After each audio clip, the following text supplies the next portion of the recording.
சென்னை பல்லாவரம் பக்கத்துல அடுத்தடுத்து 6 கடைகளோட பூட்டை உடைச்சு திருட்டு சம்பவத்துல ஈடுபட்டு இருந்த 2 வாலிபர்களை போலீசார் கையும் களவுமா பிடிச்சிருக்காங்க. இந்த 2 வாலிபர்களும் திருட்டு சம்பவத்துல ஈடுபட்ட உடனே அதிநவீன சென்சார் கொண்ட கேமரா இது சம்பந்தமான தகவலை உரிமையாளருக்கு தெரிவிச்சிருக்காம். கேமராவால திருட்டுல ஈடுபட்டு இருக்கும் போதே இந்த 2 நபர்களும் சிக்குனதா சொல்லப்படுது. சென்னை பல்லாவரம் அடுத்திருக்கக்கூடிய அகஸ்தீஸ்வரர் நகர் பொழிச்சலூர் மெயின் ரோட் பகுதியில தான் இப்படி ஒரு சம்பவம் நடந்திருக்கு. அந்த பகுதியில இயங்கிட்டு வரக்கூடிய குமுதா அப்படின்றவங்களுக்கு சொந்தமான ஃபேன்சி ஸ்டோர்னுடைய பூட்டு உடைக்கப்பட்டு உள்ள திருட்டு சம்பவத்துல ஈடுபட்டதா சொல்லி 2 வாலிபர்களுடைய புகைப்படங்களை குமுதாவுடைய செல்போனுக்கு அங்க பொருத்தப்பட்டிருக்கக்கூடிய நவீன சென்சார் கொண்ட கேமரா அனுப்பி இருந்திருக்காம். அவங்க அப்பதான் புதுசா இந்த கேமராவை இவங்களுடைய கடையில பொருத்தி இருந்திருக்காங்களாம். பொருத்தின உடனே இப்படி திருட்டு சம்பவத்துல ஈடுபட வந்த 2 நபர்களுடைய போட்டோவையும் அந்த கேமரா இவங்களுடைய செல்போனுக்கு அனுப்பி வச்சிருக்காம். உடனடியா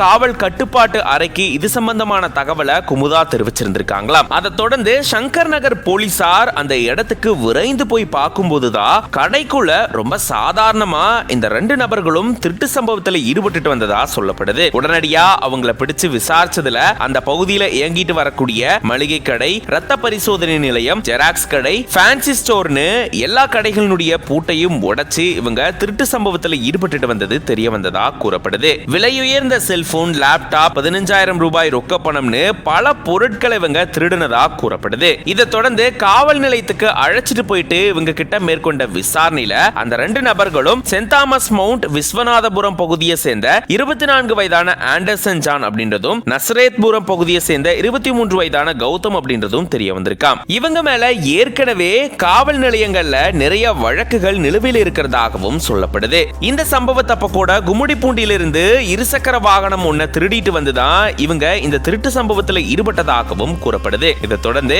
அவங்க கிட்ட இருந்த பொருட்களை போலீசார் பறிமுதல் செஞ்சு இது தொடர்பான விசாரணையை மேற்கொண்டுட்டு வந்துட்டு இருக்காங்க. அதிநவீன சென்சார் கொண்ட கேமராவால தான் திருட்டு சம்பவத்தில் ஈடுபடும் போதே இந்த திருடர்கள் சிக்கினதா சொல்லப்படுது. இது பத்தின உங்களோட கருத்துக்களை கமெண்ட்ஸ்ல சொல்லுங்க.